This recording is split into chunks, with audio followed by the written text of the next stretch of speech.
Let's go! LSU versus Kentucky film study. I know a lot of you want to focus on the next head coach for the LSU Tigers. We don't even know what's going to happen in even the next 24 hours, but we are mostly going to focus on the film because we do have a long season ahead of us.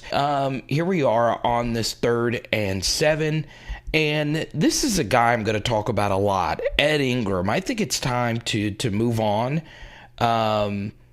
Because obviously this is really good blitz pickup.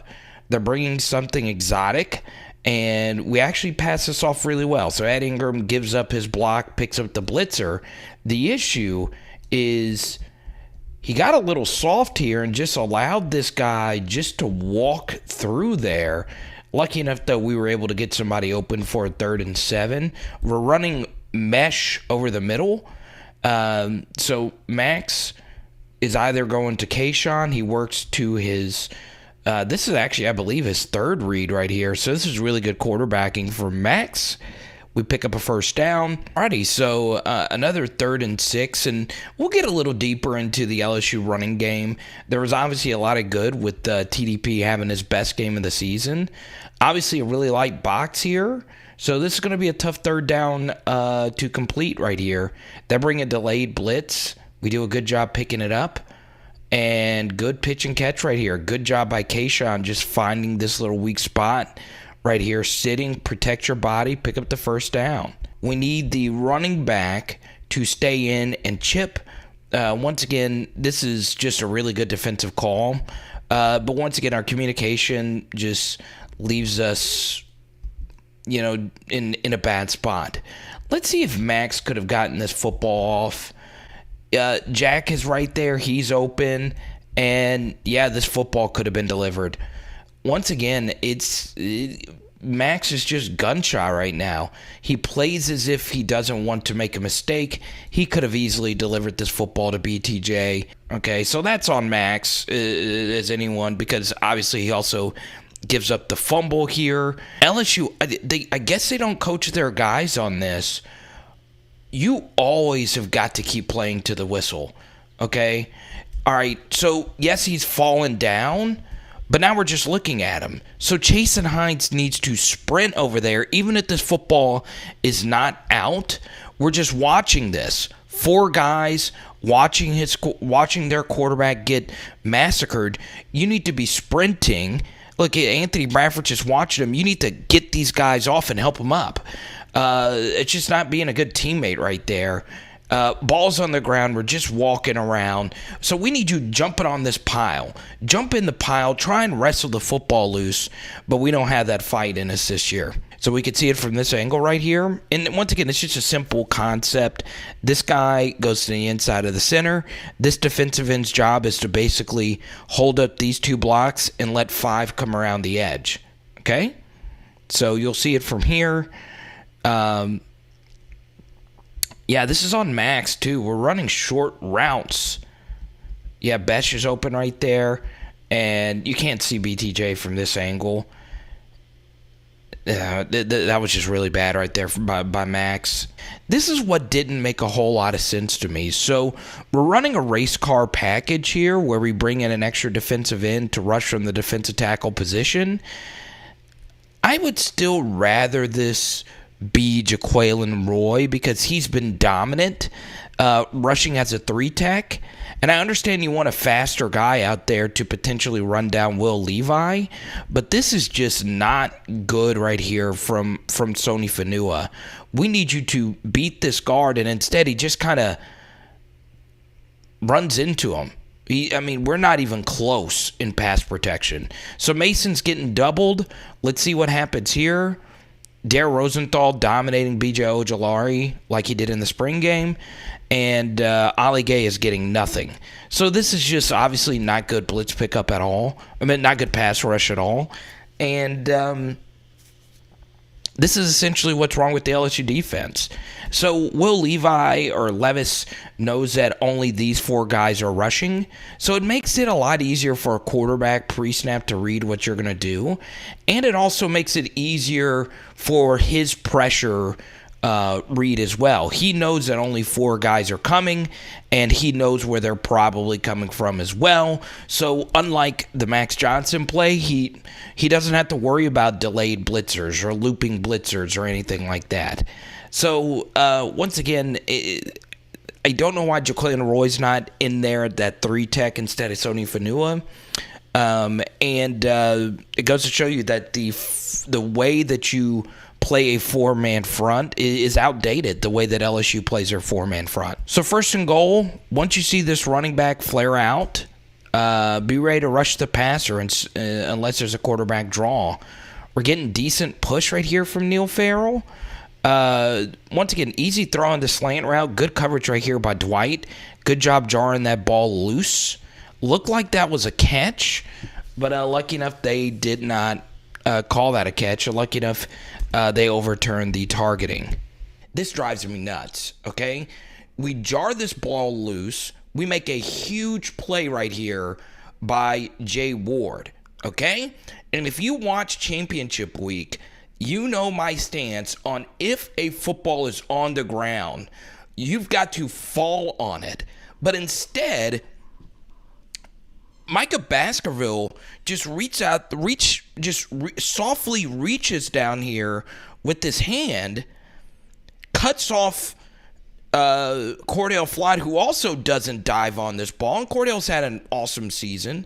And 79 actually out-hustles us and almost gets this fumble. Thankfully, Dwight got on this. It was ruled an incomplete pass. I know a lot of you are probably like, well, I don't care. Well, you should, because that's really poor hustle. So here we go, second and goal. And this was actually a really good job right here by Neil Farrell, taking on this double team and just continuing his fight. We get good backside pressure right there from Mason Smith to blow this play up. So here we are, third and goal. Let's see what happens here. Good snap. I don't know.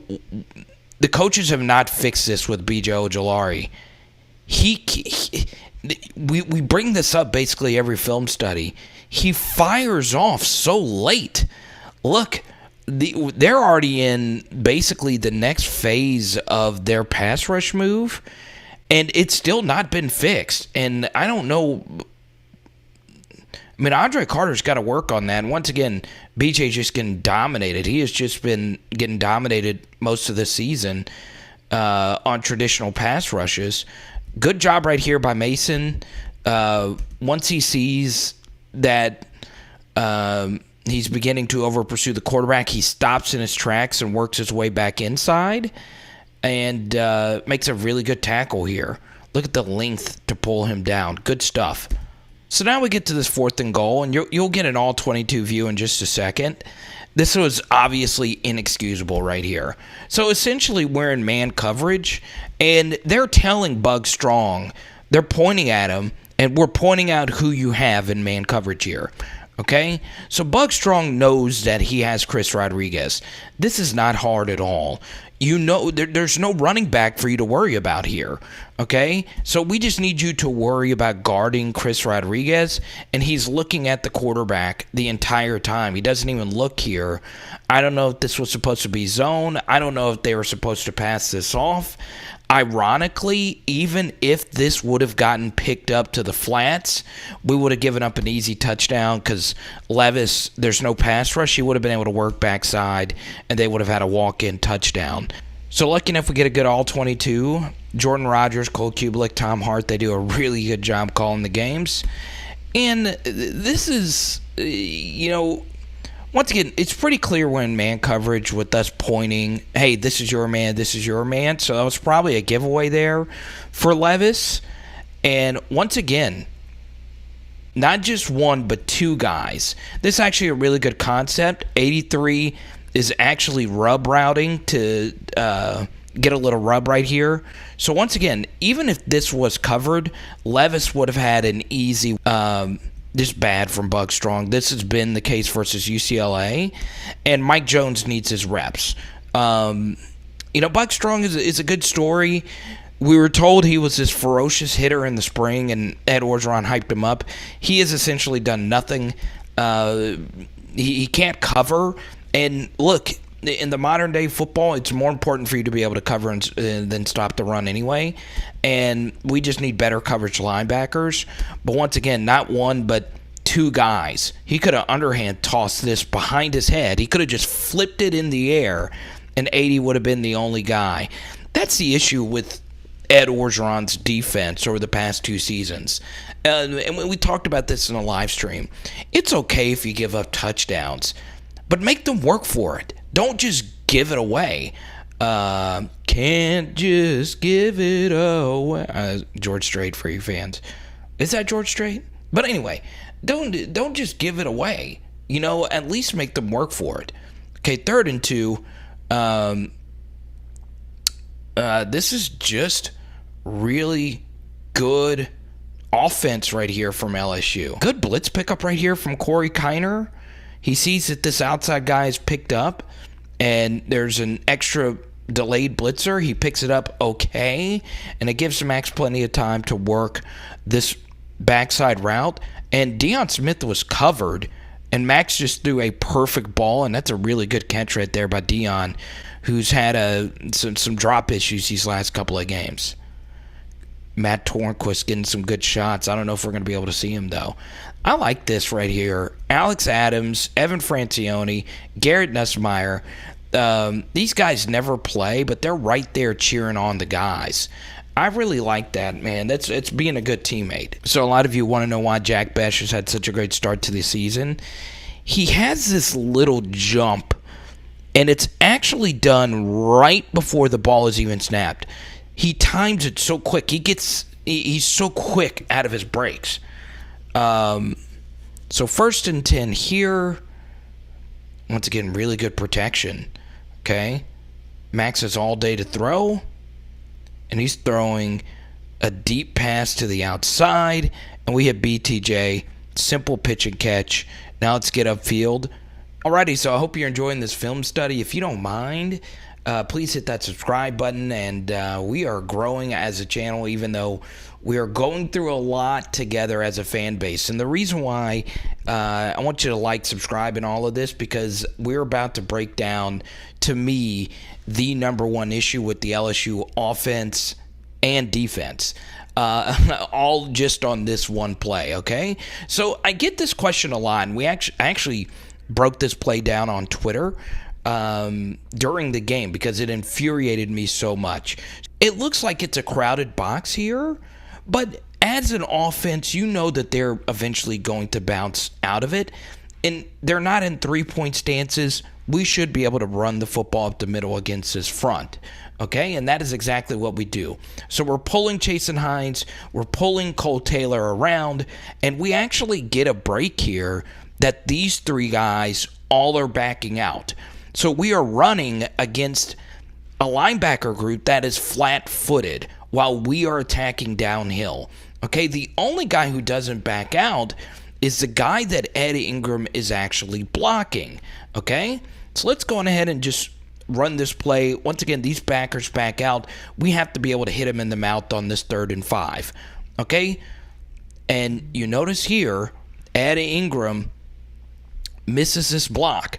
Okay, 5 spins out of it way too easy. This is just lazy technique. He whiffs him. Maybe Cole Taylor could have picked this guy up, but no, he can't. That's just such a bad whiff right there.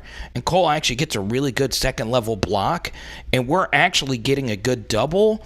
Might have gotten away here with the hold here by Chasen Hines, but I like the nasty finish to bury him. It's good physicality right there, but that's just really bad for Matt Ingram. He's been a disappointment. And also, he was kind of a disappointment last year. And even when he played in 2019, I don't know how great he actually was as a backup offensive lineman. He missed a really huge block in the LSU versus Bama game that likely would have sealed the game for us.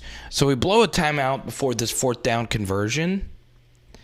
And essentially we're trying to hit Jack Bech right here for a 1st down. And Max just throws a really bad ball. You want to hit him on his upfield shoulder to have a chance on this.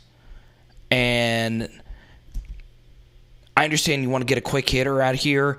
For this to work, you've got to hit him on the upfield shoulder and give him a chance. It would have been tough. 14 was all over it. So really good defense right there. If not, Max could have worked backside to Trey Palmer. We'll get to Trey a little bit later. Max and Trey just have no chemistry. So we get to here on the 2nd and 9. And let's see what actually happens. Okay, I want to break down this play.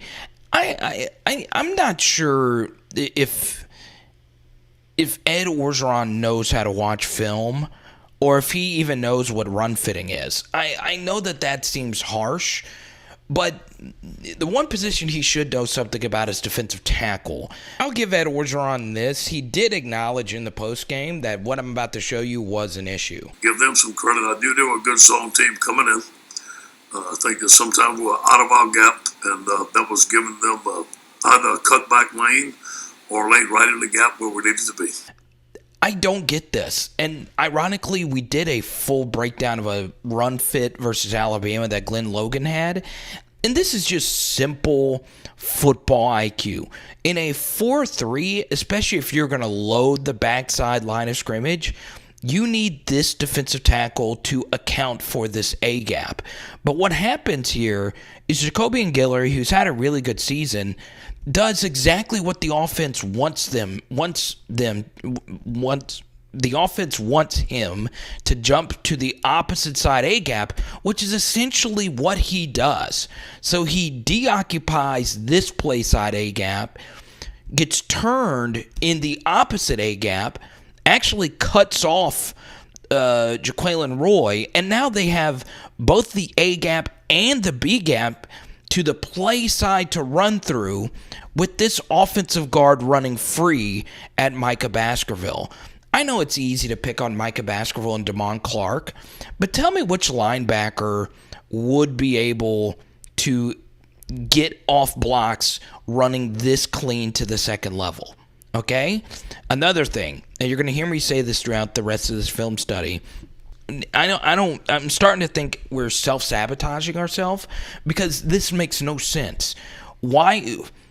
I would love someone to do a split in our Power 5 games of us bringing a fifth guy to the line of scrimmage, because all that does is crowd the line of scrimmage, and we lose a guy who can make a tackle whenever you do this. And Mike Jones is just all the way up here, so we have 5 guys essentially at the line of scrimmage. All you have to do is break this initial line, and we're in trouble here, okay? So 65 has no one to block. Damon Clark is running with this tight end because we had Mike Jones right here playing this far upfield. We have 2 linebackers in this space. It's such bad run fitting. And once again, we don't even make them work for these yards. We are giving this away. I swear, this is not an overstatement. There are high school teams, junior varsity teams, that run fit better than this. This is such bad remedial defensive scheme to the point, and this seems harsh, everybody on the defensive staff needs to get fired for this. Everybody. What is happening here? What are we doing? Why is our linebacker running with this tight end when we had another linebacker over here at the line of scrimmage? This killed us versus UCLA. There's so many bad things that are going on here that I don't even know where to start. And we're essentially giving these yards up. I think Chris Rodriguez right here, I mean, he's probably like, wait, where is everybody? And I honestly don't know what 65 was doing. This can't be Durante Jones's defense. This has to be Ed Orgeron. This is worse than our run fits from last year. That makes me want to lose fandom of this team. That makes me want Ed Orgeron stuff to be packed up. And I would be more enraged right now, but I have a horrible toothache, and I haven't slept thinking about this play. I can't get over it. I don't know what's happening. I don't. That looked like a play where we're intentionally teaching our guys to lose this game on purpose. I mean, it's really that bad. Okay? And this is essentially the same thing. Okay? Once again, there is no reason to bring our safety this close to the line of scrimmage. Zero reason. But we do it for what? Okay, so we have a single high safety. You don't see it right here. And essentially, it's a fake pitch. And once that safety bites right there, all you have to do is just throw it to 83. And look at how wide open this is. There's nobody within 5 yards of him. Nobody. Look at how slow 83 is running. He runs a 5.6 40. Anyway, good tackle by Cam Lewis to prevent the touchdown. You hear me say, I wonder if this is Durante Jones' defense. Here's essentially the same exact play. It's a little bit of a different variation from last year's game versus South Carolina. And look, Cohen, their offensive coordinator, is an NFL coach, so you definitely know he knows how to watch film. Once again, it's the same thing you just saw. Fake pitch to the right. You know everybody's going to commit. But instead of throwing to the tight end, they actually go to the wide open wide receiver. It's basically the same thing, and this was a 60-yard bomb right here. So here's their touchdown to Wan'Dale Robinson. It's honestly not complicated at all. Wan'Dale Robinson's running a deep crosser. There's no one else running deep over the middle, so Cordell expected there to be safety help on this crosser. And, I got to shout out Max Toscano. He and I talked about this this week, that Liam Cohen, their offensive coordinator, was the offensive coordinator for the Rams, and the Rams kill single high coverage. Well, he was like an assistant coach for the Rams, and he takes his job from Kentucky. And this is actually just an easy read right here. Happy feet in the pocket. He could have just sat there and threw this. We brought a blitz. It got picked up. Okay. This is just easy pickup. And all you have to do is throw the ball into the space. The safety should have been able to easily read this. There were no other routes. Cam has to be over the top of this. But it's just bad. It's just really bad. All right, so we're in this 3rd and 11.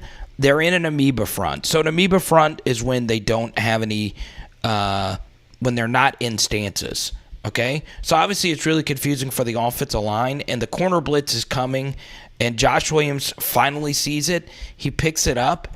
This is just too much rush from a guy who's not even coming hard off the edge here, okay? This is just too much. Bull rush right here, and it's just kind of lazy. Max, that pressure obviously affects his throw, but that's a bad miss to Jack Besh. It's a difficult throw, okay? So 14's coming off the edge on this corner blitz. That's just too much pressure. We have 2 guys right here to pick this up, okay? Ed Ingram sees 4 is going to the opposite side, and this twist is coming around. We need you to sit. We need you to sit. We need better right here. So Max really couldn't step into this. Still, you would like him to be able to make this throw over the top. It's a difficult throw, but it needs to be made right there. Good route right there by Jack, and we are missing Jack right there. Looking at the ball, really. We're kind of looking at them. We're so late getting out.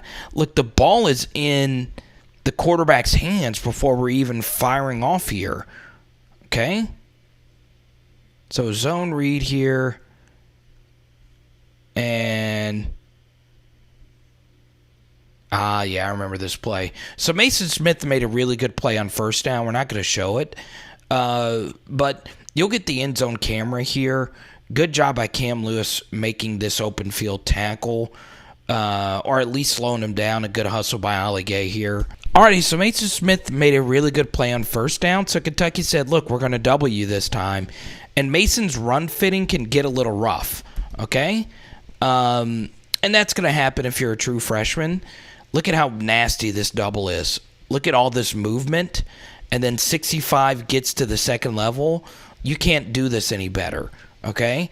And I saw a lot of people blame this on Mike Jones. There's nothing he could really do about this. He's filling his gap. The issue is Mason. This was just not a good rep for him. And once again, we're flat here. And all you got to do is break through that initial rush or this initial hole right here. And once again, look, there's nothing for him to read. He is attacking this downhill, not having to slow down at all, really. And that's essentially it. And honestly, so here we are, 1st and 10. We got our second string wide receivers in. And we're running the same action here. Good job right here by Jason Hines. Perfectly blocked. That's you couldn't block this any better. Okay, good. I mean, this is good job right here by Ed Ingram on this double. Cam Wire passes it off to Ed Ingram, butt to the hole. That's exactly what you want. I know, butt to the hole. Good stuff, good seal. Good job right here by Cam Wire at the second level. TDP actually could have gotten through here a little cleaner instead of just running into this guy. That's fine, though. And, you would like to make that safety miss right there for a few extra yards, but still, we take it. They're playing off coverage here. This is an easy read right here by Max. So this guy's playing off. You just want to hit him in the flats.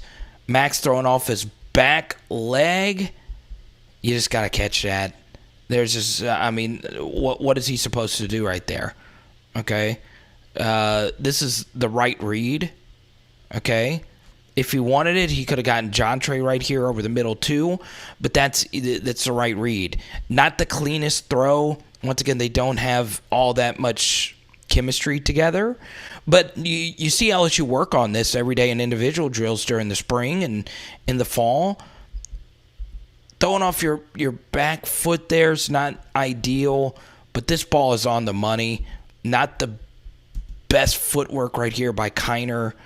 And we just dropped that. That's a first down.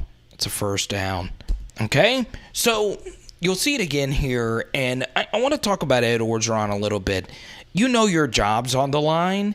You would think with your job on the line and not a whole lot to lose at this point, you would be aggressive on 4th down, okay?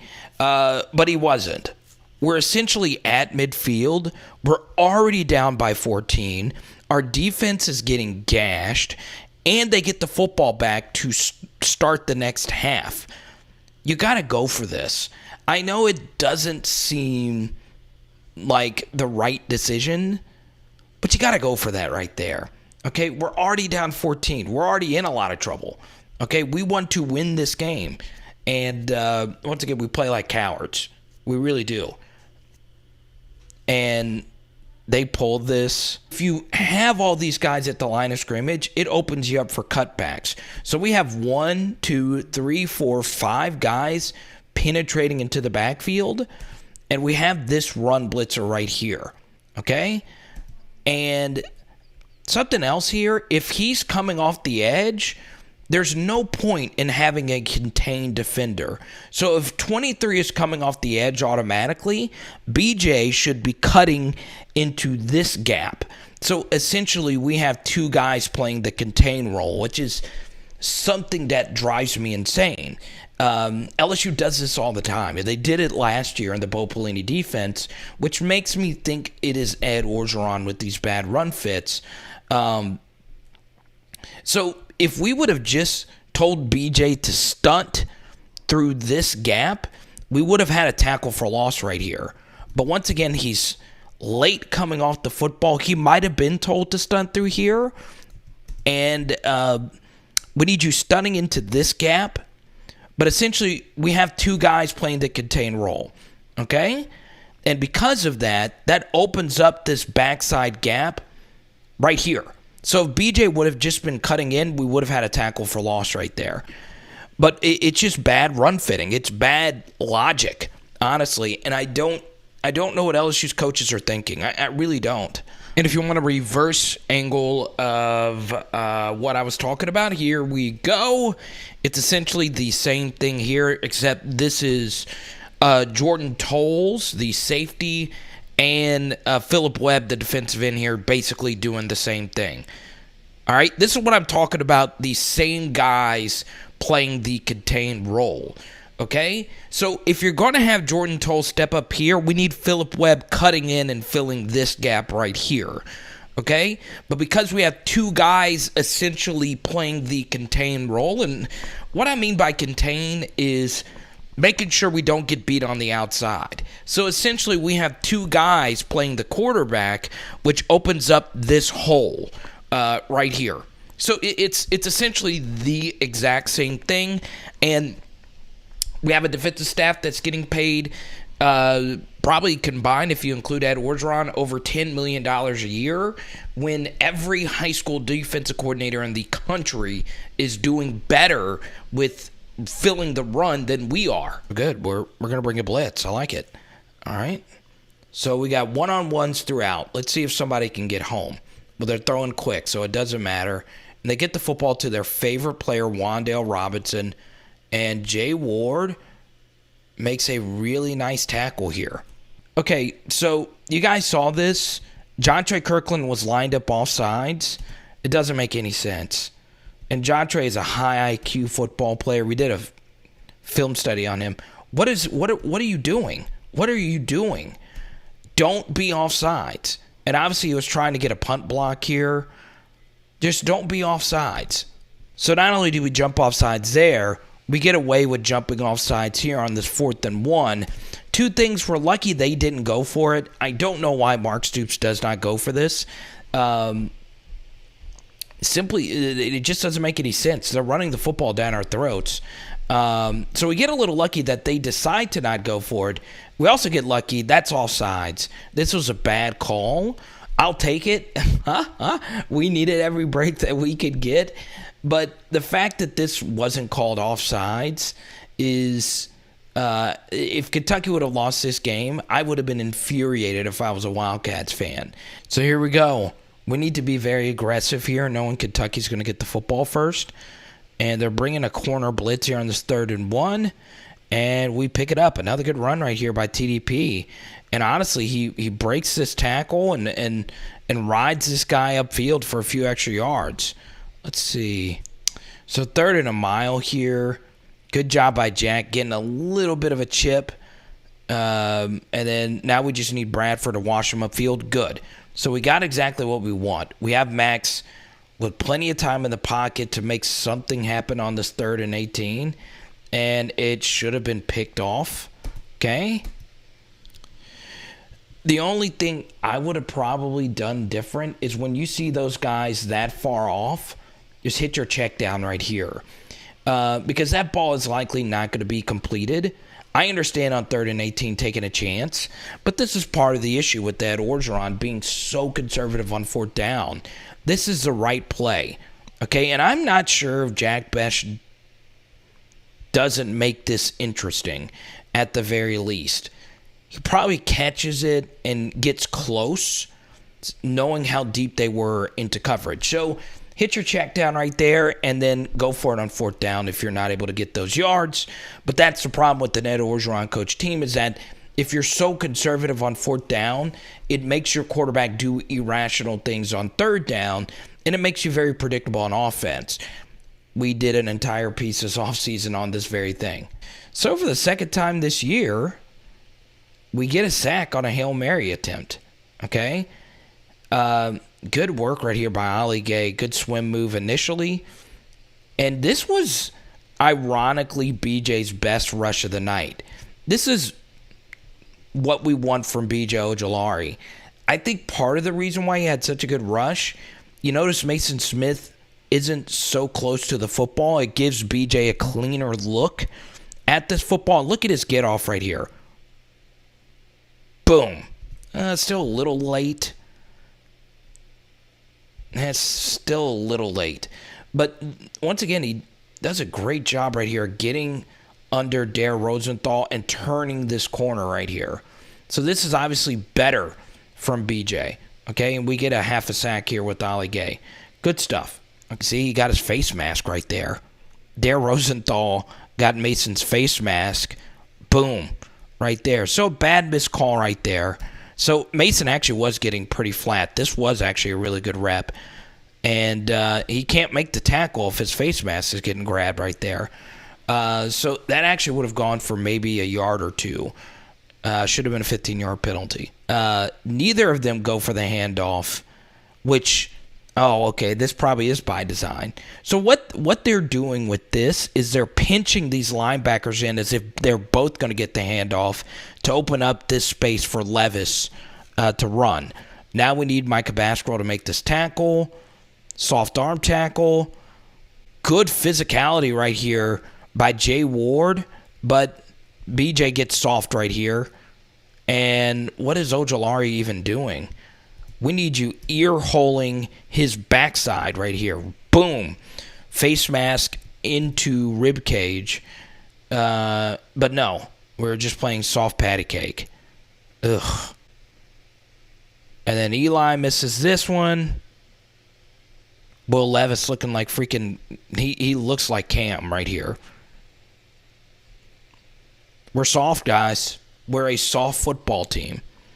All that physicality, rah-rah, Ed Orgeron stuff is just... It's smoke and mirrors.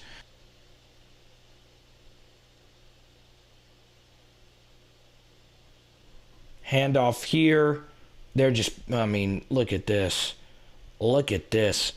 Imposing their wills. Okay? So once you get contained, we need BJ to fight back to the inside here. Okay? Fight off of him. He can't. Probably a little bit of a hold right there. Dare gets away with 2 penalties on this drive. But they're not going to call this. Okay? Once again, our defensive tackle right here gets double teamed. Neil Farrell's getting blown off the ball. Easy second level block right here. And yeah, it's a hold. Once you see the shoulder pad, you could see BJ's left shoulder pad get exposed right here. They're normally going to call holding if they see it. They didn't. Still doesn't matter. They're taking us on a ride into the end zone here. And once again,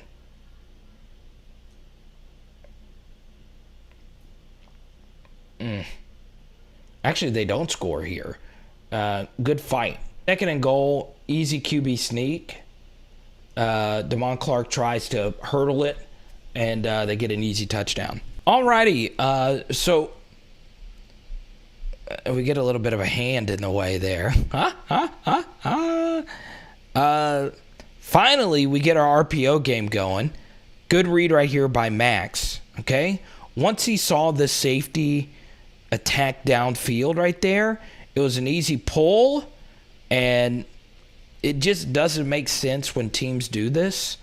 Okay, you want them running the football you want Armani Goodwin getting this carry, and you don't want to give a wide open pocket of space to Kayshon, and that's exactly what they do here. Oh man, we miss a big one though here. Wasn't the best throw right here by Max. Okay, you got to hit Kayshon in stride. We need Kayshon to keep his footing right here.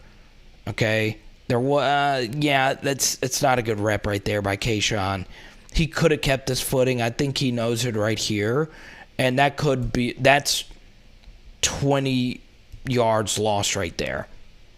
Knowing Kayshon's ability after the catch, I actually think he tripped himself up here, and this is a good reminder because, as many of you know, Kayshon gets hurt later in the game. This was LSU's first game on turf, and that does matter. So there's an analytical study that shows that injuries happen more often in the NFL on turf fields compared to grass.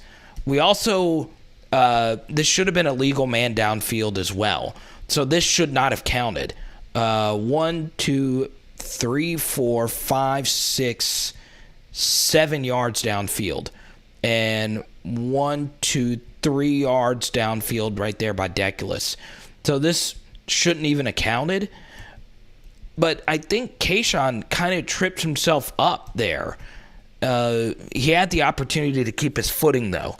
And when you're down 21, especially, you got to keep your footing right here. Okay, 1st and 10. We're pulling guards. I like it. This needs to be the basis of our run, our pull. We need to pull at least 2 guys every time. Our runs are better when we're pulling 2 guys around. This was, I was very critical of Ed for this game. This was one of his better reps. He has the easier block of the 2 here. We need Cam to kick this guy out. Can't block this any better. Mashburn getting to the second level or getting good second level blocks. And, even going back to the Central Michigan game, when we pull our linemen, we're doing better. We run better. Good job by Dion down the field. Getting some good blocks. I like it. Here we go. We pick up this 2nd and goal right here.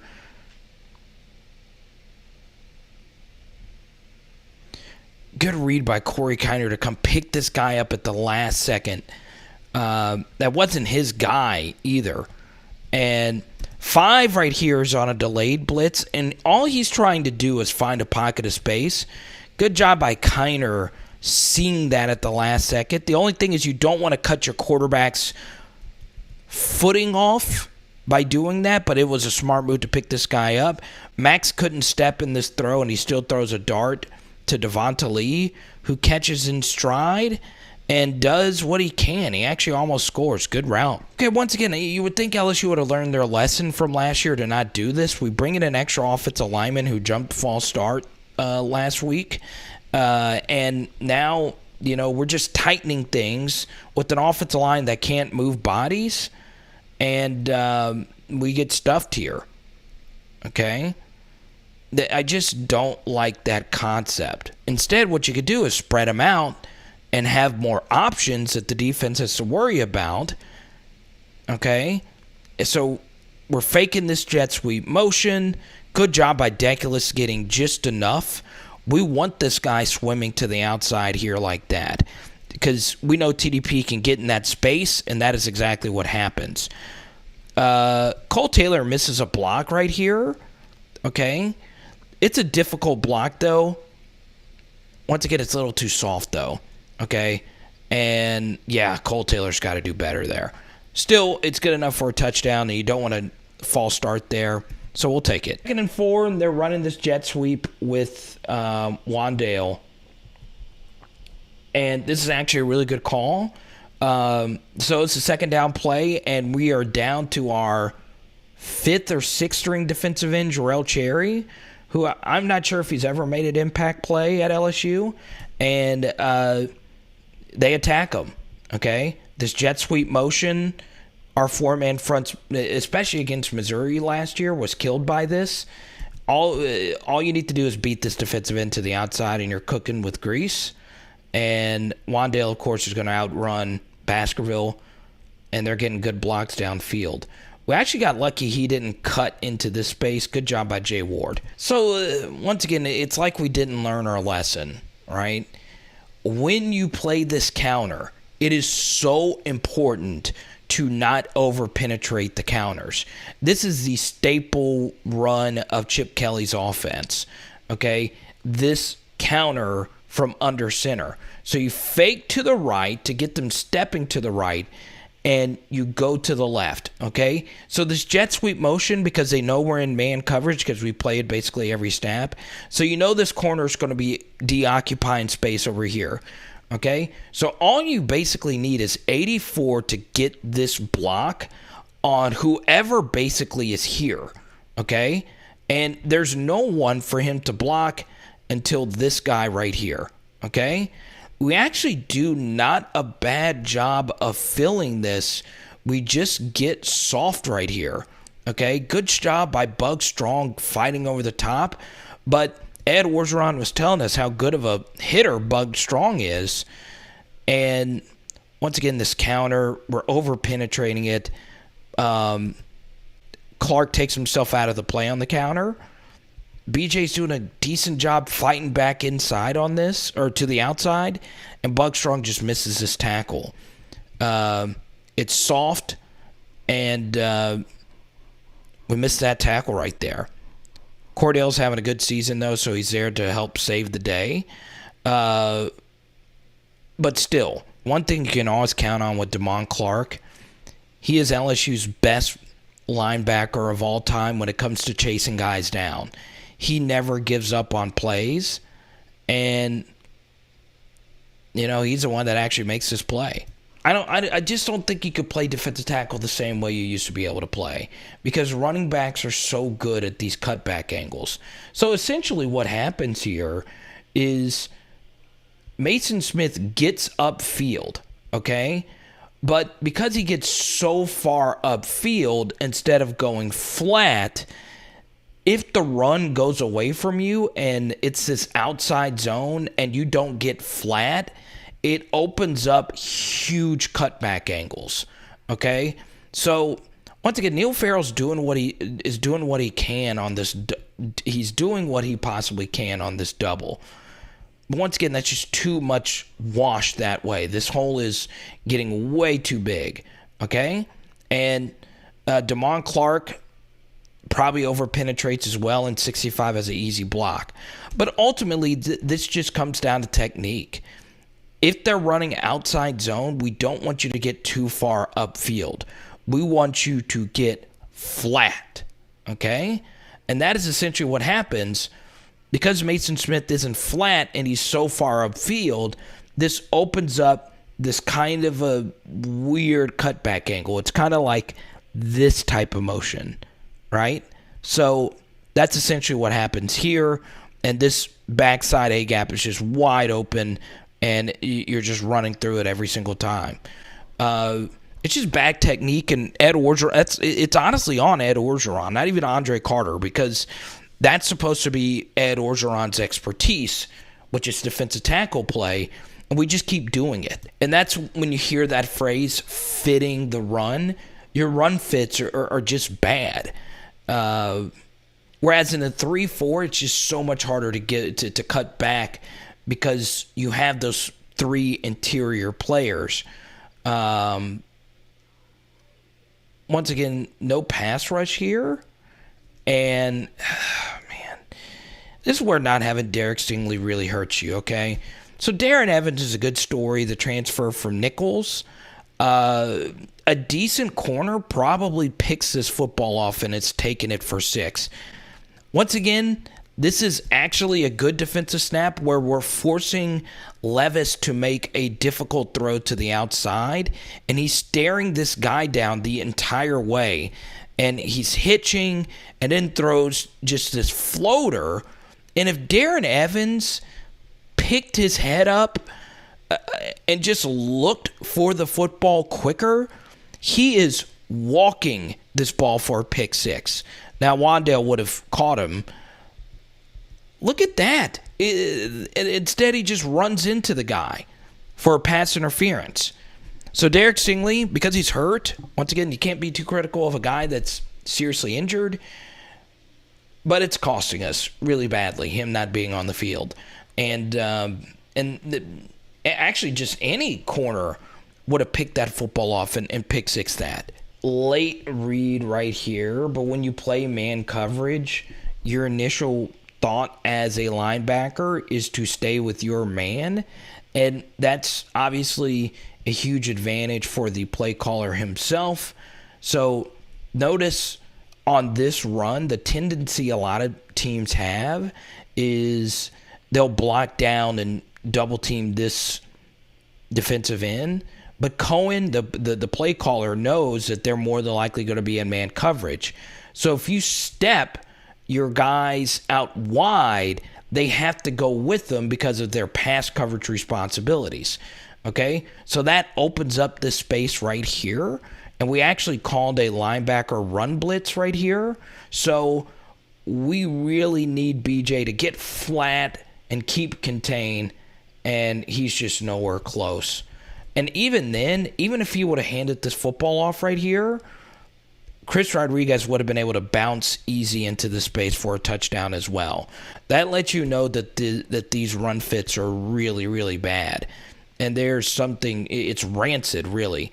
And Levis is just walking into the end zone.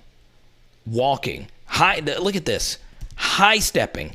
He is starting his high step 3 yards out of the end. This is just good stuff.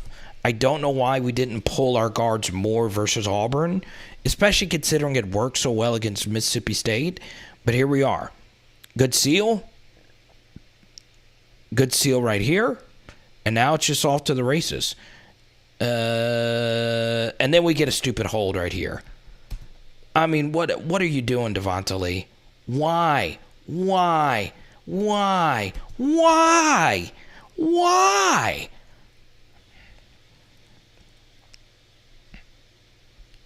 RPO. Okay. Just good offense. Dre's put together a few good games in a row. Ray and Max have chemistry. Something Trey and Max simply just don't have. This isn't an easy throw. They're actually bringing a blitzer here. And Max, with the hand in his face, he trusts Dre to be making this route here. Okay, Kayshon was doubled, and good throw, good catch. So 3rd and 8 here, and it's 2 down territory. So we don't need to get all 8 of the yards here. If we can, that's good. If we don't, that's okay as well. And we throw a long ball to the outside, and Trey just drops it. Here we go. All right, this is just simple logic if you're a coordinator. You're running the football down their throats. You know every time you go heavy, you bring a tight end here, they're going to bring a safety in. Single high. So what do you do to attack single high coverage? You run deep crossers. And when you do this fake pitch motion, that forces these linebackers and these safeties to attack downhill. And all you have to do is just throw a simple crosser over the middle. We warned you about this on the live streams. Good tackle by Cordell Flott. Honestly, that should have gone for more. Once again, I don't understand why we just kept playing 2-man under, and we just can't adjust to this. It's the same thing, okay?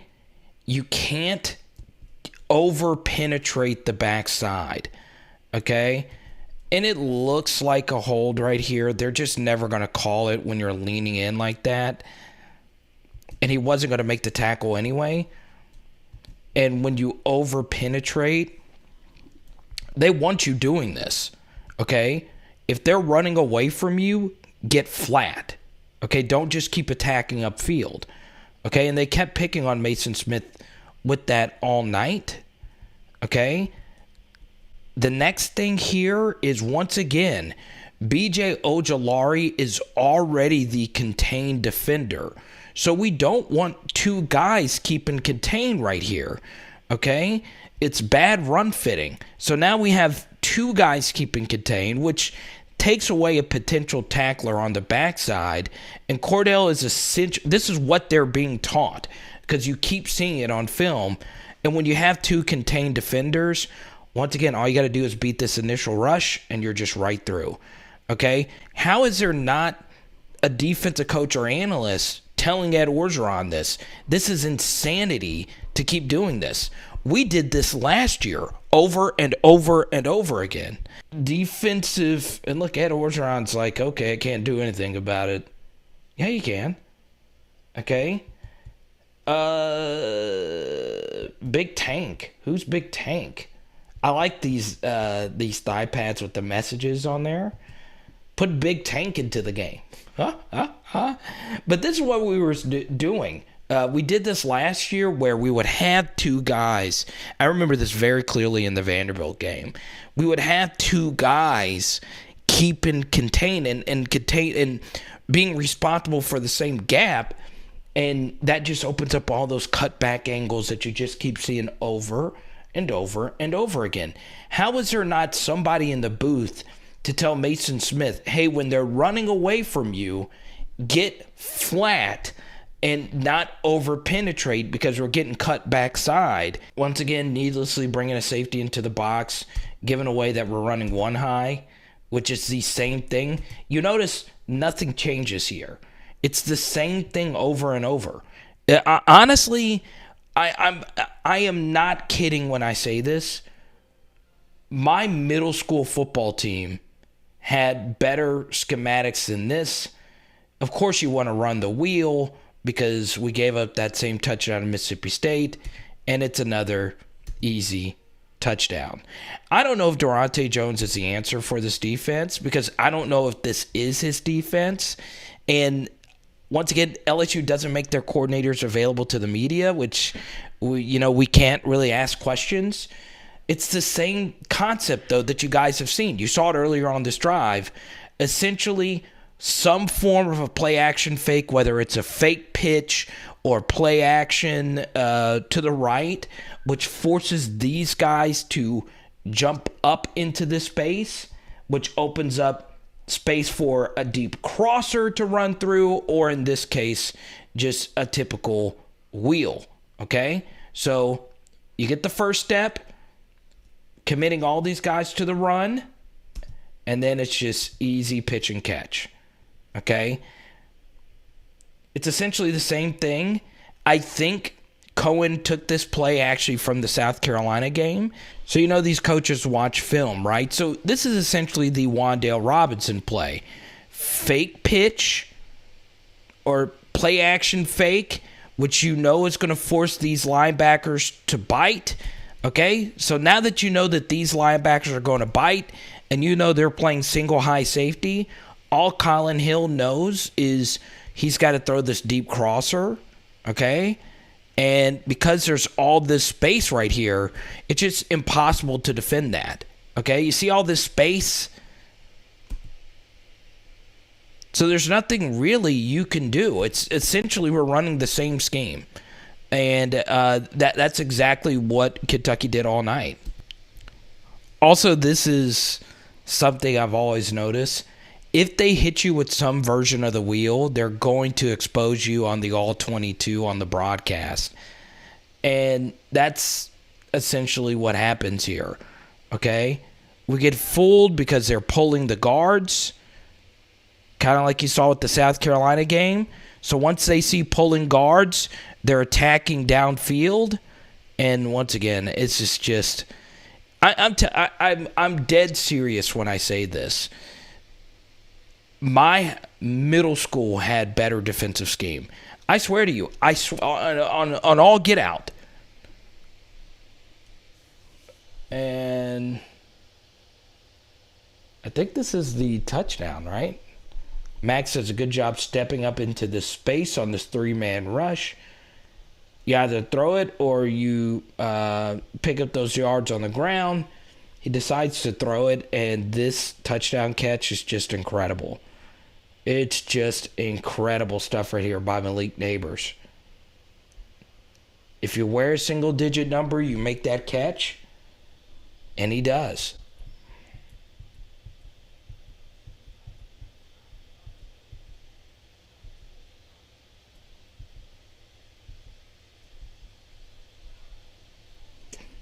And here's the end zone angle. Good job by Max. God, this is a ridiculous catch. This is a ridiculous catch. He puts it between his legs. Unreal. Unreal. All right, let's see what happens here. We're bringing a blitz. So we're bringing 5 guys. Easy read right here by LEVIS to take it and run. Good job by Sony Fanua stopping his rush and making this tackle on this 3rd and 8. That's what we want him to do. Try and run and pick it up and have one of our fast guys bring him down. Good stuff. All right, so they're showing us the same look. And they're bringing a delayed pressure right here. Man, you just got to throw this ball now anyway, okay? I understand we end up getting the completion, okay, but Max is looking to hit Jack over the middle. So you should be on your second read hitting either one of these guys on time on third down. But Max is buying time, and then he finally throws the ball to Malik, who doesn't catch it clean. Does a good job keeping his footing and picking up a few extra yards. So we pick it up here. Max is rolling out to the left. And once again, this is LSU's first game on turf. And if I were LSU, I would be very interested to... This catch, by the way, is just ridiculous. But essentially what happened here was Kayshon's right ankle got caught up in the turf when he was making this catch. So what I would do if I were LSU... So the week of the game versus UCLA, LSU had to practice on the turf field of the Houston Texans. And I think it was that week that LSU lost Jared Small for the season. And the Houston Texans have a turf field. So what I would do if I were LSU is I would take a look at the splits of when players get injured. So LSU has a ton of injuries in practice. Well, did the injuries happen on the outdoor field, or did it happen in the indoor practice facility, which is a turf field? Now, why is that important? Well, turf injuries happen more often on turf in the NFL. I don't know in the college game. Simply because it's not as natural, of course, as grass, as a grass playing surface. And as many of you know, LSU, their home games are played on grass. And you see here his ankle just got caught up in the turf. It wasn't one of these unbelievably gruesome injuries, okay?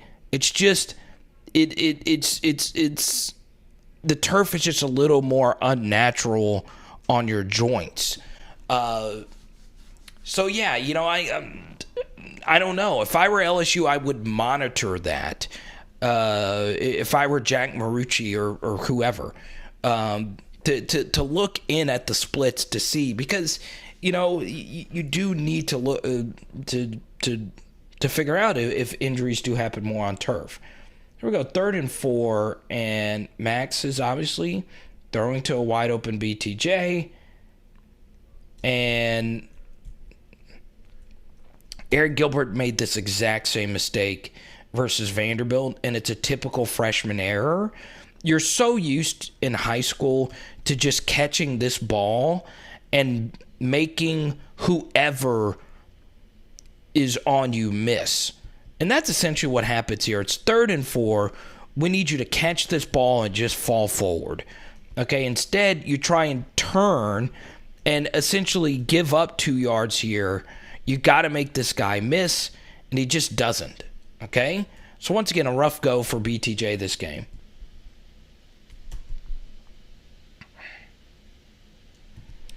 All right, so we're essentially doing the same thing. We're pulling our guys around. We don't see the beginning of this play. That's okay, though. So Anthony Bradford pulls around. We're getting great second-level blocks. Good block right there by Chasen Hines. If we had a little bit better of a block right here from Deculus, still not bad from Deculus, so you don't want to hold. We would have had TDP walking into the end zone. Instead, he takes number 90 for a ride all the way down to the 1-yard line. Then we get to here. Good job, Liam. Good job burying this guy. Good block right here by Ed Ingram. Okay? Bradford, though, got pushed around a little bit. Good finish by TDP, though, right here. Okay?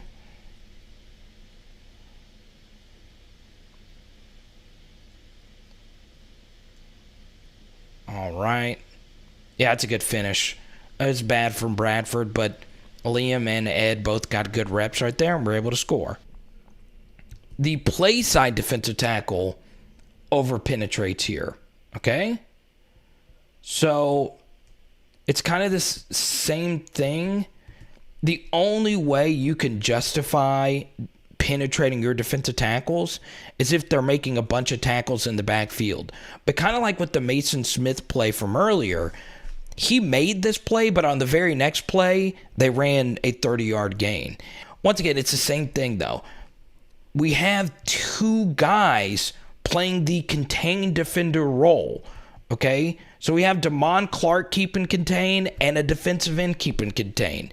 Why is this? Can someone from LSU tell me why they keep doing this, okay? Because if Damon Clark is just playing this gap right here, we're tackling him. But because both of our guys are playing the contain role, it opens up this cutback hole even wider. So we get over penetration, they cut it back inside, and if Damon Clark doesn't, it's just bad run fitting.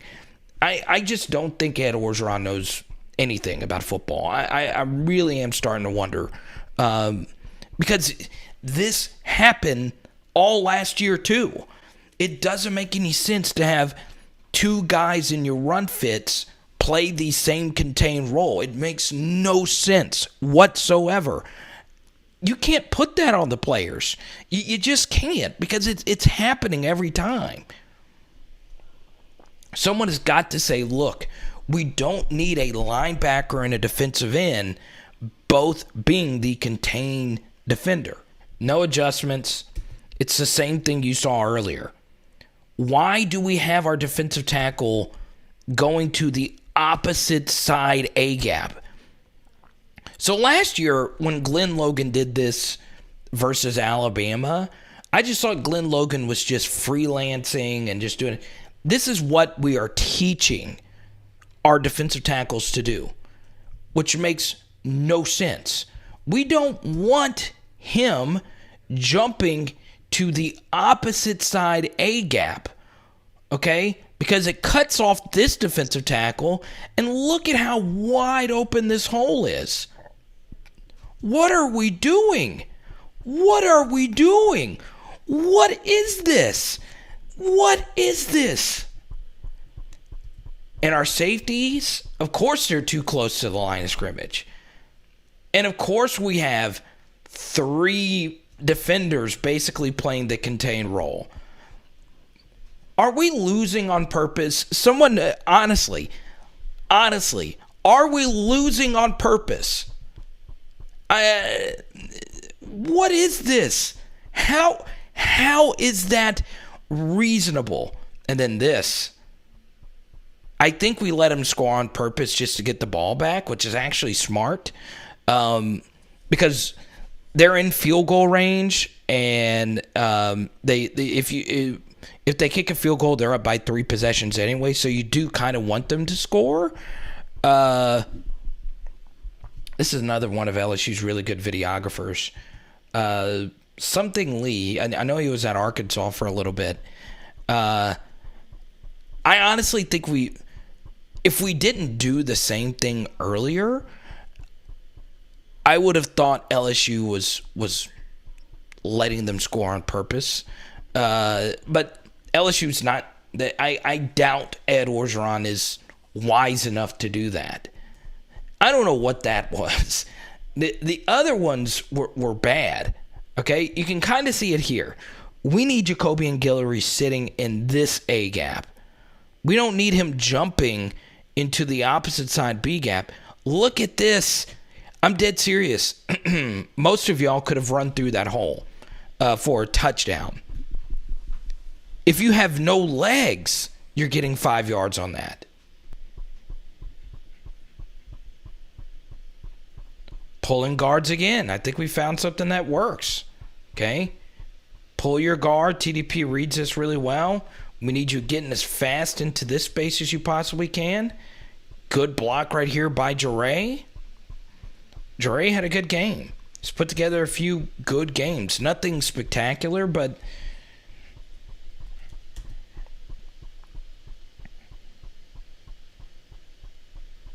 okay, 1st and 10.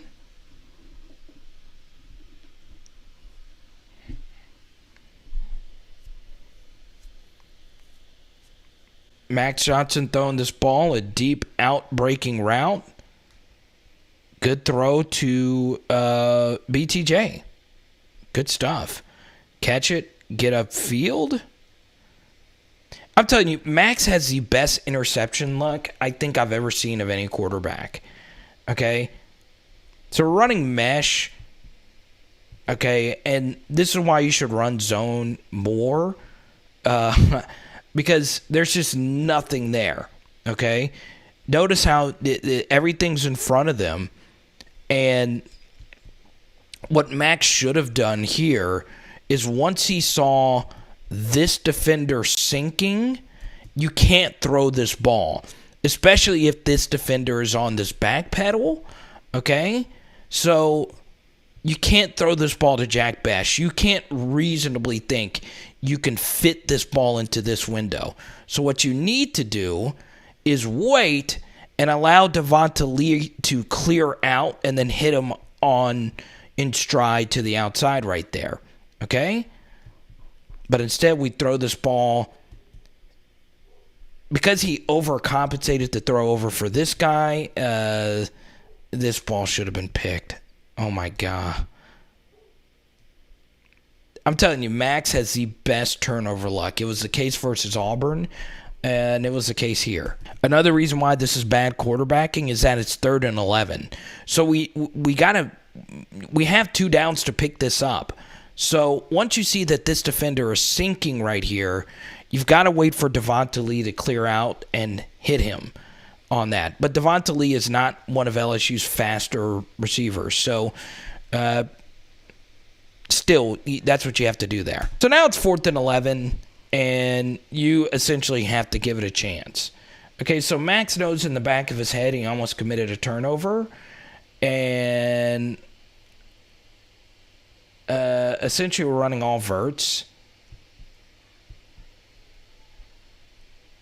And he just gets sacked. I mean, Deculus getting bull rush here is not great. Maybe you would have liked TDP to get a chip here, knowing that this is going to be a long developing route, and we're not going to hit our check down anyway on 4th and 11. So, yeah, I think you have to sprint around, roll around, do something magical, and not take a sack here. Okay? But we take a sack, and that's that. So we get a little bit of a lifeline here. Okay, 3rd and 6. Okay? We know on this 3rd and 6 that they are definitely running the football. Okay? So what do? Well, of course, Jarrell Cherry doesn't keep proper contain. The one time we don't have 2 contained defenders is when we have 0 contained defenders. I don't know why Jarrell Cherry is selling out to stop this run when you know that he's probably going to keep this. But that's exactly what happens because we're the worst coach team of all time. Look at this. LEVIS is trying to figure out what's happening here. Okay? And he knows all he has to do is slide down here. And he probably could have housed that. Let's put a bow on this game in a second. I'll talk a little bit about Max Johnson. But for right now, the story once again is Ed Orgeron's decision to switch to a 4-3 has been a disaster. We ran off some really good players that would have been really good players for LSU if we would have just stuck with some variation of our 3-4. But once again, over 7 yards per play, you're looking at the basic stats right now. That is simply inexcusable. For those that don't know, it is rare for teams to give up 7 yards per play. Like, it's really hard to be that incompetent and that bad. And we just are. And in this defense, we didn't play the 4-man front against Mississippi State. And that was by far our best defensive performance outside of Vanderbilt and Texas A&M last year, where we only held Mississippi State to 5.5 yards per play. In this 4-man front, Will Levis, who you guys see is not a great quarterback by any stretch of the imagination, had his best game of his career. Bo Nix has had his 2 best games of his career. And the list of mediocre quarterbacks and just teams in general, whether it's UCLA, their best game of the year was against us. Obviously, Auburn's best game of the year was against us. They came back down to earth against Georgia. And now Kentucky, who struggled to move the football on the University of Tennessee Chattanooga Mocs. They barely beat them, and they put up more fight than we did. So this defensive scheme is an utter disaster. And honestly, we'll talk more about Ed Orgeron in a second. He's mailing it in. I don't think he actually looks at the film. I honestly don't. I don't think... right now, I have a hard time believing with a younger staff trying to prove themselves that they're not trying hard. I think the higher-ups have just given up. This was such a pathetic, low IQ performance, easy touchdowns left and right from the coaches, the players, and everyone. And it's hard for me to put this on this crop of players, considering we did all of this last year, okay? These players are not stupid, okay? They're doing what they are taught to do. And basically, the defense, which has brand new coaches, the only two constants to this defense, Corey Raymond at corners are playing fine. Our corners and the nickel are playing fine outside of course, Darren Evans missing that pick six. And the other constant is Ed Orgeron. He's a disaster, and, you know, I played the press conference clip from earlier. You could say all you want about fixing the gap schemes and all of that. This has been evident on film. You saw clips from whether it's a bad team like McNeese and Vandy or South Carolina or even Missouri. None of the clips that we actually showed you today were from good offenses, okay? We showed you Alabama's offense, but still, that was part of the reason why I wanted to show you all these different clips, is because this shows that this is rancid. This is the issue with Ed Orgeron. It's arrogance. It's hubris. It shows these clips lack of adjustments. And some of it might just be that Ed Orgeron doesn't know how to do this. But honestly, I think it's more hubris. I think it's more laziness. I think it's more he doesn't want to. He thinks that he can just recruit the absolute best defensive linemen, which we have decent defensive linemen, but they're not effective because we're just running static defenses, and eventually it's going to work. And our guys are better than your guys. And I know that this 4-3, and he shared this honestly in a Rotary Club meeting, that, well, my 4-3 is going to work because I won 4 national championships with the 4-man front or whatever. And here's the thing. I'm not anti any front, really. I am anti what we're doing now. And that's the problem with Ed Orgeron. He's too arrogant. He thinks he doesn't need to make adjustments. And that's part of it. Also, you're looking at the rushing stats here. You notice Chris Rodriguez averaged over 9 yards per carry. Normally when you see a cartoonish number like this, and we talked about this in the live stream last night, it's due to one carry being like 60 or 70 yards, but his long run was of 22 yards. So it is really hard to average 9 yards per carry on a long of 22. So what does that mean? That means he was popping us every single time. That pretty much every one of his runs were going for no less than 6 or 7 yards. And that shows leaks in the system. That means that we are consistently getting beat. And that is also a major red flag when I looked at this box score. So obviously coaching matters, but well, let me put it this way. Will Levis had a QBR of 90. His performances are never really even close to 90. So another stat that proved that Will Levis played by far his best performance, and the opposite is true for Max Johnson. The worst QBR of his career, which is 34 for any of his starts. And this was another bad performance from Max. Missing way too many throws, not playing with any confidence.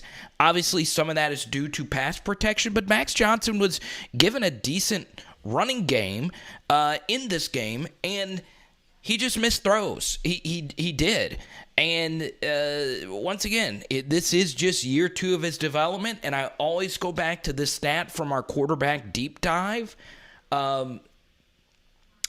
There has never been a starting quarterback at LSU in the modern era that was a good quarterback at LSU that had to start year 2 in his development as the full-time starter. Okay, every quarterback that has been able to start year 3 in their development on has turned out to be a great quarterback. Max Johnson right now is regressing. He's falling off a cliff. I honestly think you might think about playing Garrett Nussmeier, but I'm not sure if I'm ready to get to that level just yet. But especially now that Kayshon's out, I would think about getting Nuss some snaps, and that way it can give you a better view of how you view the quarterback position going into next season, because obviously this season is lost, and with the QBR of 34, it might be time to pull the plug on Max. This was just a bad game. There's no other way around it. There's no way to sugarcoat it. And, you know, it sucks because I like Max a lot. And I do think you can win a lot of SEC games with Max Johnson at quarterback. Also, and I really do feel this way, and I like Trey Palmer a lot as a talent, he and Trey just have no chemistry. And I think what LSU needs to do is go to Max Johnson and say, which wide receivers do you like? Give us the 5 wide receivers you like a lot. Because it looked like Coy Moore was healthy. I think I saw him on the field some. You know, I just don't know if Max likes the receivers he's throwing to, especially Trey, because it always seems as if Trey is dropping a pass that Max is putting on the money, or when Trey gets open, Max is barely missing him, and this actually dates back to last year. We have a large sample of this, and I just think you either play all the young guys or play Jure more, because Max and Jure have always had a really good rapport. Of course, Jure dropped that pass against Central Michigan or McNeese, and that's hurt his playing time since then. But you either got to play the young guys or tighten your rotation. You got to do something to help Max out, because obviously he is free falling off a cliff right now. Now we get to Ed Orgeron. You know, I quote my guy Aaron Torres, and I do look at the national media's viewpoint. So Aaron's a personal friend of mine. And he has long been a supporter of Ed Orgeron. There is no one in the national media that has been in Ed Orgeron's favor quite like Aaron Torres. And he said that he thought this could have been a tarmac game for Ed Orgeron. And what he means by that is, you know, Lane Kiffin at USC was fired on the tarmac. He wasn't allowed to fly back with this team.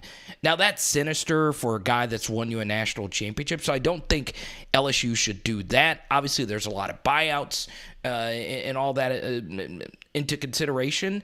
But based on what I saw today, now, this is a serious accusation. Is that the right word for that? I'm not that smart. Anyway, this is a accusation. This is pretty serious, but it's either Ed Orgeron doesn't know what he's doing, which is part of it, or even worse, he's mailing it in. Like we don't care. And I'm tired of you, the viewer, caring more about fixing these problems than apparently Ed Orgeron, because these have been happening for 2 years. So I don't know. I don't know what you do. I do think you got to pull his headset. And I know that. And I like. And once again, I'll say it again. I like Ed Orgeron personally. I think what he's done for this program is great. What he did in 2019 provided us the happiest moment in our livelihoods. But something is really wrong because this was not great. Kentucky has played 3 games in a row where they did not play well in any of their wins. They were lucky to beat South Carolina, who's bad. They were lucky to beat Florida, thanks to a blocked field goal. They were lucky to beat Tennessee Chattanooga. And we have better raw talent than all of those teams, and we got chalk outlined. I mean, they needed to put caution tape around the field. That's how bad we got beat down here. And when that happens, once again against Kentucky, they're a good team, okay? Don't get it twisted. But they're not this good. If Georgia does this to us, makes sense. Not Kentucky, okay? So, yeah, I know that's harsh, but you got to pull his headset. You just do. You don't have to fire him. Just Scott Woodward goes to Ed Orgeron and say, look, we're going to let Corey Raymond call the shots, or Jake Peets make the decisions, or Durante, or whoever. The headset needs to get.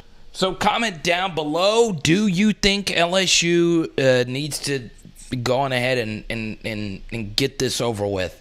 I hope you enjoyed this film study. Once again, I stumbled on quite a few words. I am low on sleep. I've never experienced a toothache like the one that I have. So, guys, thank you for putting up with me. Subscribe if you want to support in any way possible. Thank you. And once again, my words aren't even. This is just word salad. It's like an Ed Orgeron press conference. You guys know what to do, okay? Thank you. All right. Don't forget, live streams Tuesday nights at 7 p.m. Central, halftime and post games, and live streams Sunday nights, film studies, 7 Central. It's always fun, okay? It is Power Hour LSU. Boom! Oh, we're doing chicken wings tonight. Let's go.